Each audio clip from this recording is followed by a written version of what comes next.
බන්ධනාගාරයේ තුල ගිනි තැබීම් සිද්ධ වෙලා තියෙනවා. චීෆ් ජේලර්ගේ ඒ නිල කාර්යාලය ඒ වගේම හර්ෂණ නානායක්කාරගේ මැතිවරණ කොට්ටාශය වන රත්මලානේ මොරටුව පැත්තේ කට්ටිය 4000ක් ඉන්නවා 1000ක් ඉන්න පුළුවන් තැනක. එතකොට මේ ප්‍රිසන් අන්රෙස්ට් කියන එක තමයි හේතුව හැටියට හැම තැනම මේ ඔක්කොම පරණ ගොඩනැගිලි. ඒ වගේම තමයි මේ කොහේවත් තියෙන මොනවා හරි ගොඩනැගිලි නීති විරෝධී සියලු දේවල් කරන්නට ඒක හොඳ ගුබ්බෑයමක්.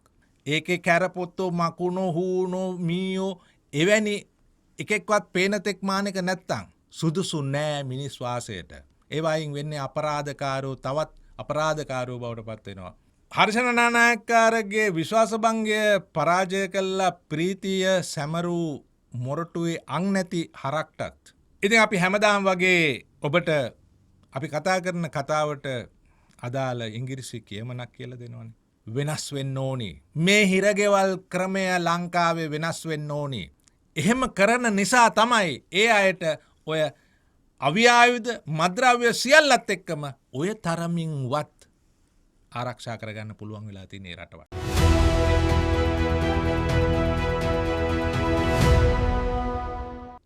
අයුබෝවන් හිතවතුනි. අදත් පොලිටික්ස් විත් සේපාල්.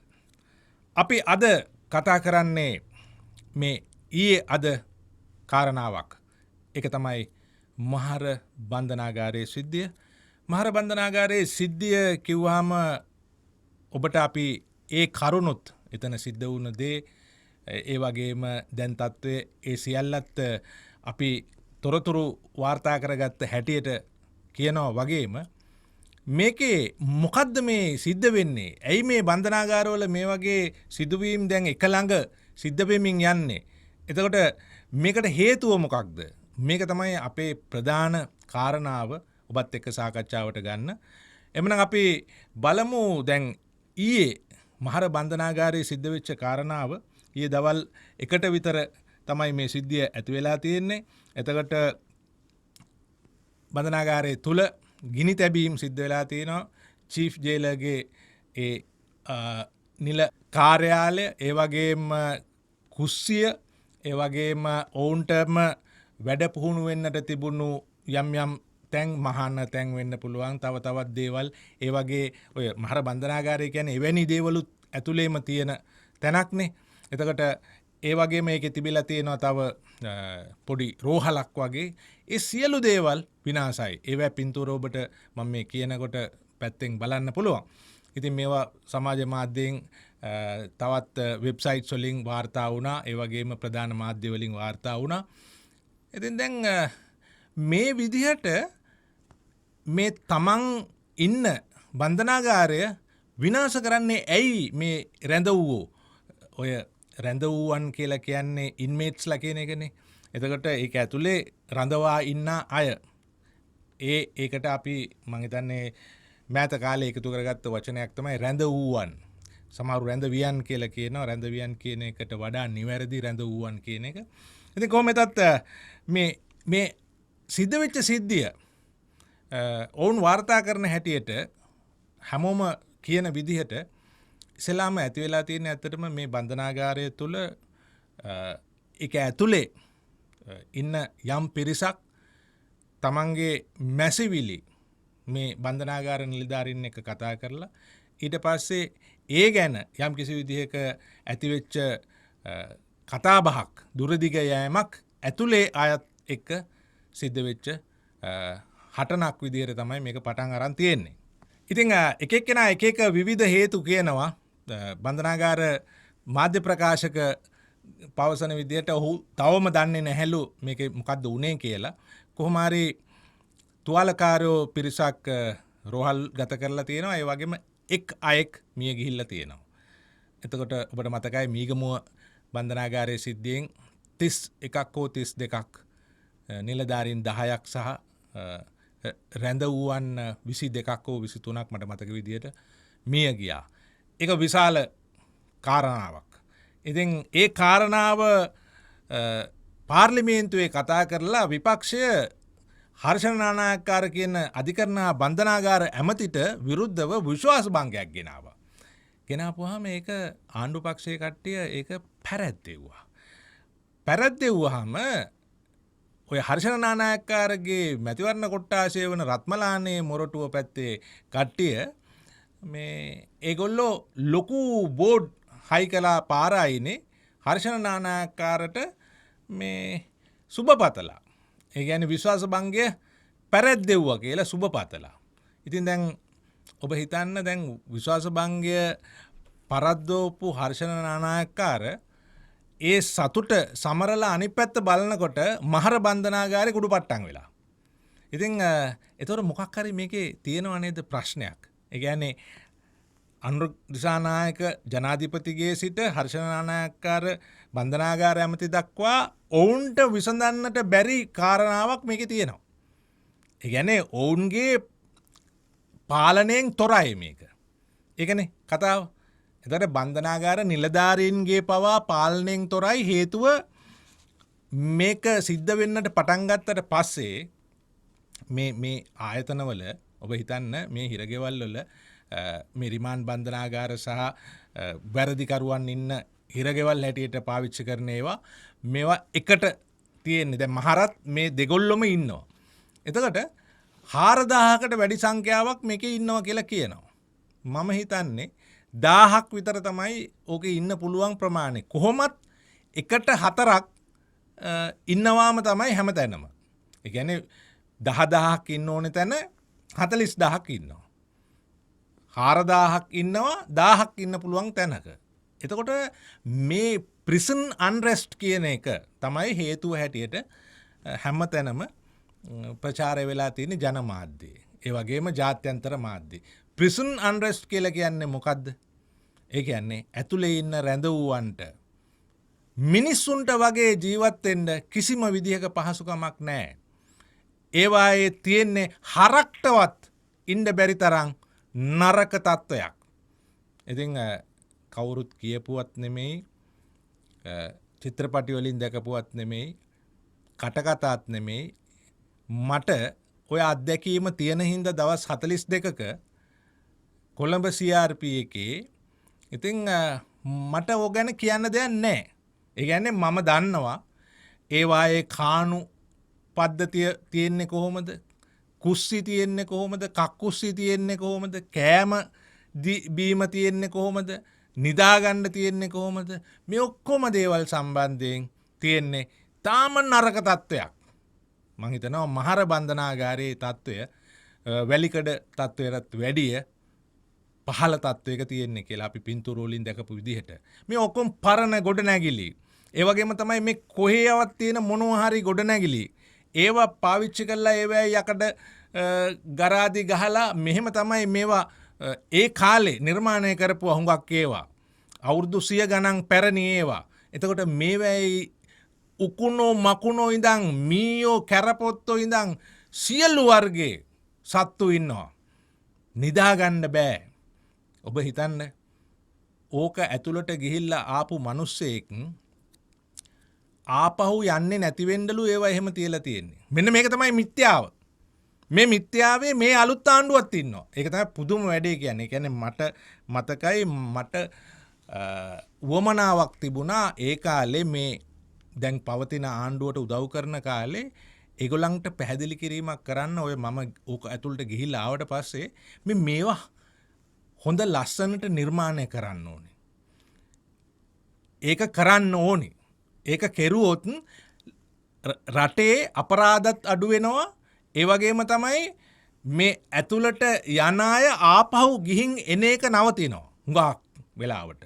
ඒගොල්ලන්ගේ ජීවන මට්ටම උසස් කරන්න පුළුවන් එකම විදිහ තමයි ඒගොල්ලෝ ගෙදර ඉන්නවටත් වැඩිය හොඳ තැනක් බන්ධනාගාරේ පැවැත්වීම. හැබැයි මේකේ සම්පූර්ණ අනිත් පැත්ත සම්පූර්ණ විරුද්ධ පැත්ත තමයි මේගොල්ලෝ හිතන්නේ. ඒ කියන්නේ කවුද මේගොල්ලෝ කියලා කියන්නේ? මේගොල්ලෝ කියලා කියන්නේ දැනට බන්ධනාගාර දෙපාර්තමේන්තුවේ ඉන්න නිලධාරීන් සහ එන ආණ්ඩු හිතන්නේ නෑ මේක අපායක් වගේ තියන්න ඕනේ. එතකොට තමයි මුන් පළවෙනි පාරේ ඇවිල්ලා ඊට පස්සේ එන්නේ නැති වෙන්නේ කියලා. නෑ. ඒකෙන් වෙන්නේ ඒගොල්ලෝ මේකට හුරු වෙනවා. ඕකට නොයන ප්‍රමාණිකුත් තියෙන. දැන් මම ගත්තොත් එimhe මම හිතන්නේ ඔව් මම ආපසු එවැනි තැනකට නොයා යුතුයි කියලා. හැබැයි ඒක 100%කටත් වැඩිය අඩුයි. එවැනි අය. අපිට ඒක දැනුම ලබා ගන්න, තත්ත්වය මැනගන්න, අලුත් අත්දැකීමක් ගන්න එහෙම එකක්. හැබැයි ඒකේ ඉන්න 100%ක්ම අනිත් අයට ඒක ගෙදරට වැඩිය හොඳ තැනක් තමන්ගේ සියලු ආකාරයේ ඒ කියන්නේ ගූඪ ඒ වගේම ජඩ නීති විරෝධී සියලු දේවල් කරන්නට ඒක හොඳ ගුබ්බෑයමක් තිප්පොලක්. ඉතින් ඒ තත්වයටයි හිරගෙවල් පත් වෙලා තියෙන්නේ. හැබැයි ඔබ හිතන්න ඒ හිරගෙවල්ම හොඳ තත්වයට පත් කරලා ඒවායේ ලිවිං කන්ඩිෂන් එක ඒ වගේ ජීවත් වෙන තත්වය හොඳ තත්වයකට තත්වාරෝපණය කළොත් මොකද වෙන්නේ? ඒ හිරගෙදරට එන අයට ඒ තත්ත්වය හුරු වෙනවා. ඔබ දන්නවා බුදුදහමේ කියවෙනවා පතිරූපදේශ වාසෝච්ච කියලා. පුබ්බේත කත පුඤ්ඤතා කියලා. ඒ කියන්නේ ජීවත් වෙන්න සුදුසු පරිසරයක් ලැබීම පෙර පිනක් කියලා. ඒ කියන්නේ හොඳ පරිසරයක ජීවත් වෙන පුද්ගලයෙක් ඒ පරිසරය අනුව පරිසරයට අදාළව එයාගේ ජීවිතය හොඳ ලස්සන තත්වයකට පත් වෙනවා. ඒක සාමාන්‍ය කාරණාවක්. ඔය අපේ රටෙත් යම් පළාත්වල ඉන්න කාන්තාවෝ ඒ පළාතට වැඩිය මේ පළාතේ ලස්සනයි කියලා කතා තියෙනව නේද? ඒ තියෙන්නේත් ඒකයි. ඒ පළාත්වල තියෙන දේශගුණික, කාලගුණික ඒ වගේම වටපිටා තත්ත්වය අනුව ඒ අයගේ ස්වරූප පාව වෙනස් වෙනවා. එහෙම තමයි මිනිස් මනස වැඩ කරන්නේ. ඕකට මං හැමදාම කියන උදාහරණයක් කියන්නම්කෝ. ඒ කියන්නේ අපි තෝසෙ කන්න ලෙචිමි තෝසෙ කඩේට ගිහිල්ලා තෝසෙ කාලා අත හොදලා අර කඩදාසි කොලෙන් අත පේදාලා ඒක උණ්ඩි කළා ටුක් ගාලා විසි කරනෝනේ අර පැත්තකින් තියෙන බින් එකට. හැබැයි ඊට එහා පැත්තෙන් තියෙන තරුපහේ හෝටලයකට ගිහිල්ලා අපි ආහාරයක් ගත්තොත් අපි අතපිහ දාන්නේ කටපිහ දාන්නෙත් බොහෝම සංයමයක් ඇතුව නේද? ඊට පස්සේ ඒවා ඩිස්පෝස් කරන්නේ, ඒවා අයින් කරන්නේ. තාම පරිස්සමින් නේද? ඇයි එකම පුද්ගලයා. මොකද්ද වෙන්නේ? අර පරිසරයේ විසින් පුද්ගලයාව කන්ඩිෂන් කරනවා. තත්ත්වාරෝපණය කරනවා. තත්ත්වානුරූප කරනවා. අන්න ඒක හිරගෙදර කරන්න ඕනේ. ඒක තමයි අපේ යෝජනාව. මේක නොකරන්න වෙන්නේ මේ ප්‍රශ්නය විසඳන්න බැරි තරම් නරක තැනකට යනවා. නිකන් හිතන්න ඔය ගහලයෝ වගේ ඉන්න අපරාධකාරයෝ වෙන්න පුළුවන්, කුඩුකාරයෝ වෙන්න පුළුවන්, පාතාලයෝ වෙන්න පුළුවන්. ඒගොල්ලෝ යන්නේ ඒගොල්ලන්ට හිතාගන්න බැරි තරම් හොඳ ලස්සනට නිදාගන්න කන්න බොන්න තියෙන ඒ වගේම ක්‍රීඩා කරන්න ඒ වගේ පහසුකම් තියෙන තැනකට නම් ඒකේ කැරපොත්තෝ මකුණෝ හූනෝ මීයෝ එවැනි එකෙක්වත් පේනතෙක් මානක නැත්තම් පරිසරයේ ඉතාමත් ලස්සනට තියෙනවා නම් ගෙදරට වැඩිය හොඳ නම් කොටින්ම කියනවා නම් ගෙදරට වැඩිය හොඳ නම් මොකද වෙන්නේ? ආපහු මේ මිනිහා දඬුවම ඉවර වෙලා ගෙදර යනකොට යන්නේ ඒ ගෙදර එයාට ගැලපෙන්නේ නැහැ කියලා හිතෙනවා ගියාම. අපෝ එහෙමනම් මම මගේ ගෙදර ඊට වැඩිය හොඳට සකස් කරගන්න ඕනි කියලා හිතන තත්වයට තමන්ගේ හිත මනස දියුණු වෙනවා. හැබැයි දැන් තියෙන්නේ මොකද්ද? දැන් තියෙන තත්ත්වය තමයි ගෙදර කුණු ගොඩක් තාම ජරාවාස තනක් එතන ඉඳලා හිරගෙදරට ආපුවම ඒක ඊට හපන්. තත්ත්වය උසස් වෙනවද? නෑ. තත්ත්වය එන්න පල්ලෙහාට බහිනවා. ජීවන තත්ත්වය පල්ලෙහාට බහිනවා. ජීවත් වෙන වටපිටාව අනුව මිනිසාගේ මනස දූෂණය වෙනවා හෝ පිරිපහදු වෙනවා. ඒක සාමාන්‍ය සත්‍යයක්. ඉතින් ඒක නිසා මේ හර්ෂණ නානායක්කාරලාට තේරෙන්නේ නැති සිද්ධිය තමයි ඕක. එහෙමනම් මේ අවුරුදු 2 ඇතුළත ඒගොල්ලන්ට කරන්න තිබුණා මේ තියෙන හිරගෙවල්ම ටිකක් මීට වැඩිය හොඳට සකස් කරන්න තිබුණා. එකක්. එහෙම නැත්නම් අපිට ගැළපෙන පරිදි තැන් තෝරාගෙන හිරගෙවල් නිර්මාණය කරන්න තිබුණා. ඉතාම හොඳ හිරගෙවල්. ඔව්. රටක පාසල් හොඳ පාසල් හදන්න ඕනේ. හොඳ හිරගෙවල් හදන්න ඕනේ. හැබැයි කතාවට කියනවා පාසලක් හදනකොට හිරගෙවල් 10ක් වැහෙනවා කියලා. ඔව් එහෙම වෙන්න පුළුවන්. හැබැයි හිරගෙවලුත් හදන්න ඕනි අපේ වගේ රටවල් වල.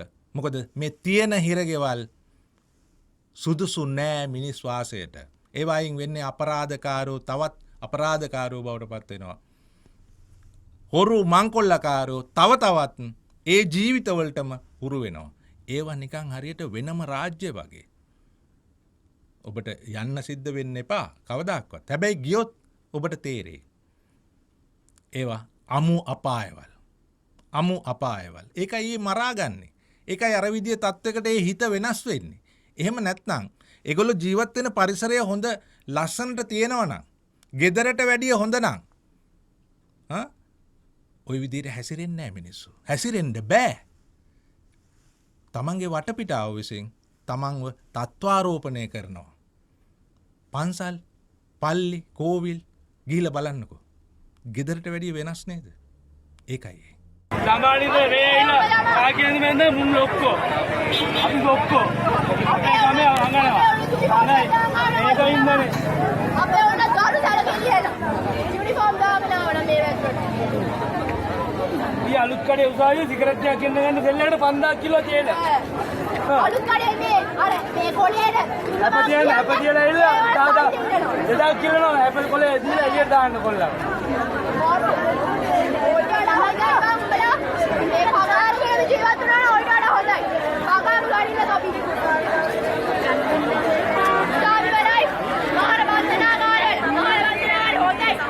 ඉතින් හර්ෂණ නානායක්කාරගේ විශ්වාසභංගය පරාජය කළා ප්‍රීතිය සැමරූ මොරටුවේ අං නැති හරක්ටත් ඒ වගේම 168ක් වූ පාර්ලිමේන්තුවේ ඉන්න වස්සන්ට සහ වැස්සියන්ටත් කියන්න තියෙන්නේ ඔය හර්ෂණ නානායක්කාරගේ විශ්වාසභංගය පරාජය කළා ජය සැමරුවට ජය පැන්බිව්වට මේ ප්‍රශ්නේ විසඳෙන්නේ නැහැ.